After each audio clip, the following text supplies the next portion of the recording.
After all one side லவ்வுக்கு போய் இப்படி feel பண்றீங்களே. ஒரு செடியில எத்தனை பூ பூக்குது, ஒரு பூ உதிர்ந்தா இன்னொரு பூ பூக்குறது இல்ல? வாஸ்தவம் தாங்க. ஆனா உதிர்ந்த பூவை மறுபடியும் எடுத்து ஒட்டுவீங்க பார்க்கலாம், முடியாது. அது மாதிரிதாங்க காதலும். சில பேருக்கு அது செடி மாதிரி, ஒண்ணு போச்சுன்னா இன்னொன்னு. சில பேருக்கு அது பூ மாதிரி, ஒரு தடவை பூத்து உதிர்ந்ததுன்னா அவ்வளவுதாங்க, மறுபடியும் எடுத்து ஒட்ட வைக்க முடியாது.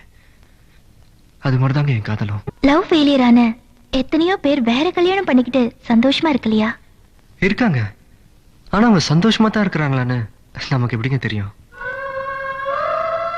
எங்க லவ் ஃபெயிலியரை வேற கல்யாணம் பண்ணிட்டு வாழ்ந்துட்டு இருக்காங்களே, அவங்க ஒவ்வொருத்தர் நெஞ்சையும் தொட்டு சொல்லுங்க பார்க்கலாம். என் மனசுல அந்த பழைய காதல் இல்ல, எல்லாத்தையும் மறந்துட்டு வாழ்ந்துட்டு இருக்கேன்னு. நிச்சயம் முடியாதுங்க.